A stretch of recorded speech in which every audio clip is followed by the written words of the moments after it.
Good morning, students. Welcome to Shri GM Donda e-learning class.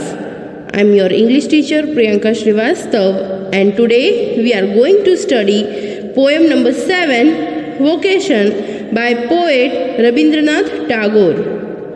Students, do you know Rabindranath Tagore was born in Bengali family in Calcutta on 7th May 1861. Here he won the Nobel Prize for Literature in 1913. He was an avid reader from his childhood. He wrote most of his poem in Bengali, which was later translated to English. He believed that the role of education was to inspire curiosity and not merely to explain facts.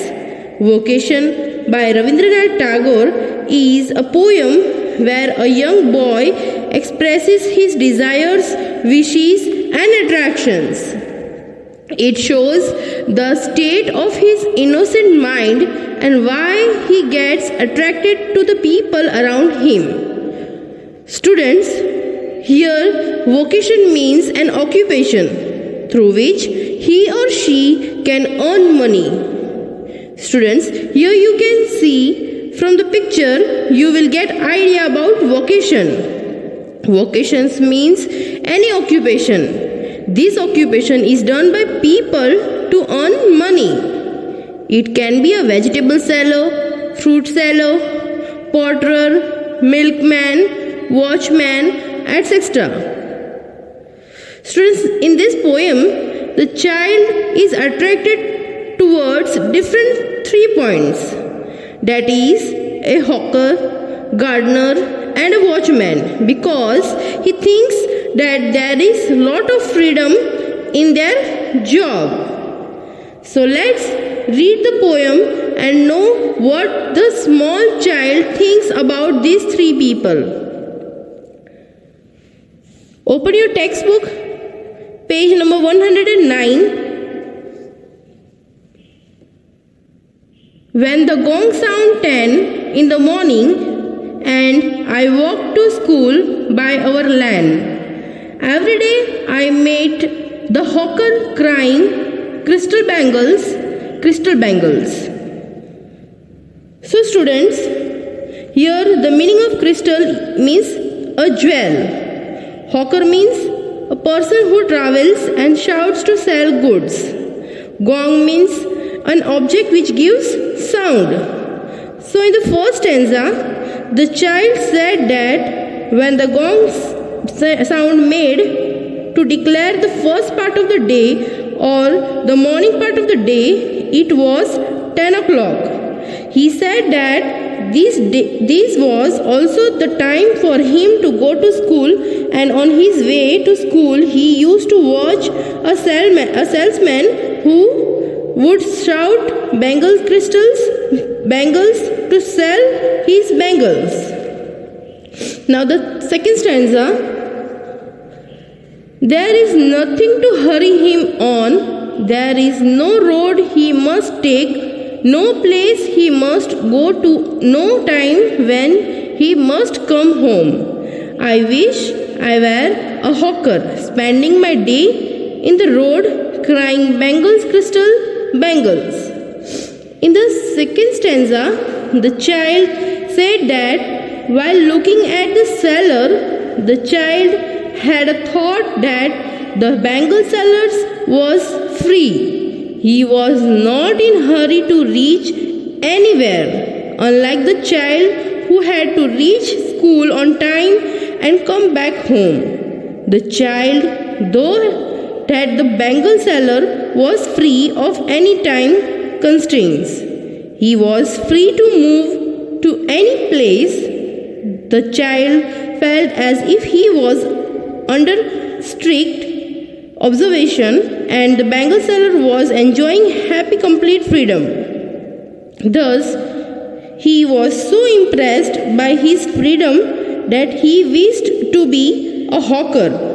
He wished to move freely and shout just like him in the street.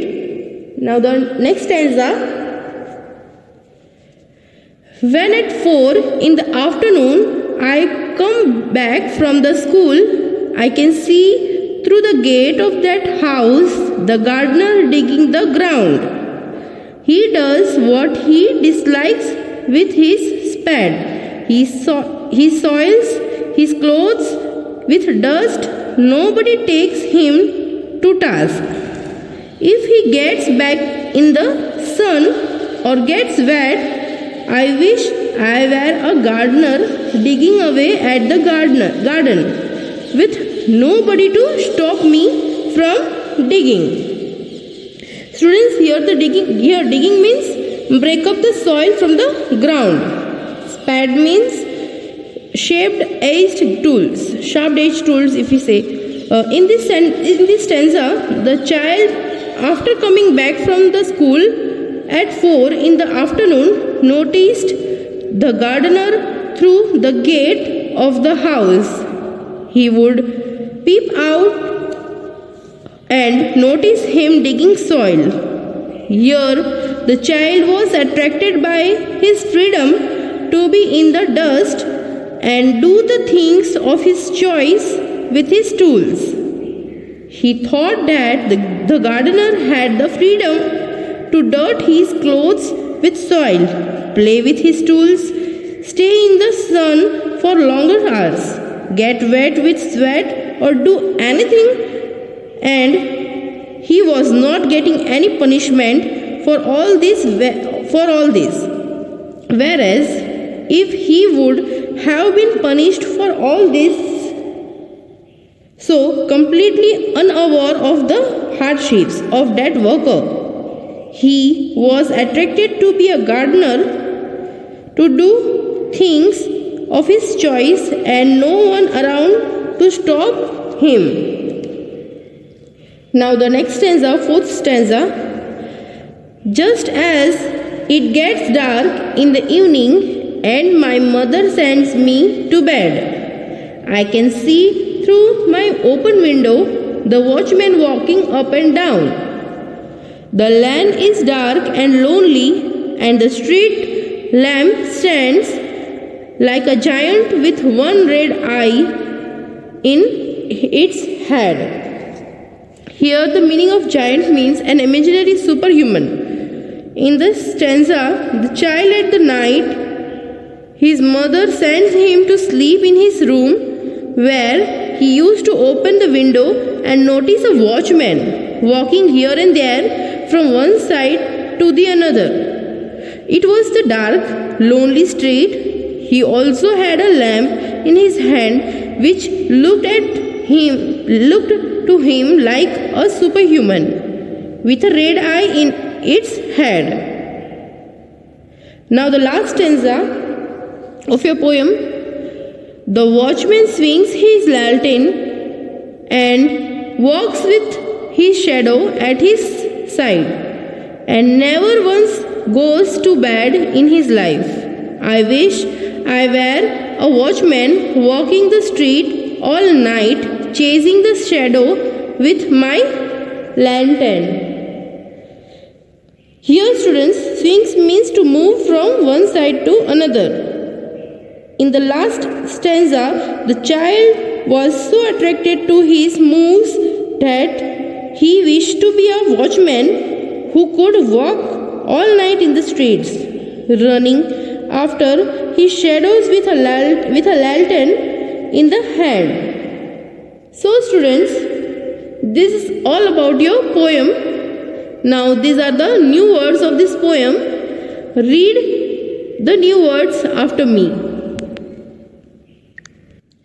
Number 1, gong. Number 2, lan. Number 3, hawker. Number 4, crying. Number 5, bangles. Number 6, hurry. Number 7, spending. Number 8, crystal. Number 9, afternoon. Number 10, digging. Number 11, spade. Number 12, begged. Number 13, lonely.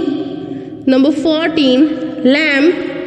Number 15, lantern. Number 16, shadow. Number 17, chasing. Students, by this way I conclude this poem. Thank you. Have a nice day.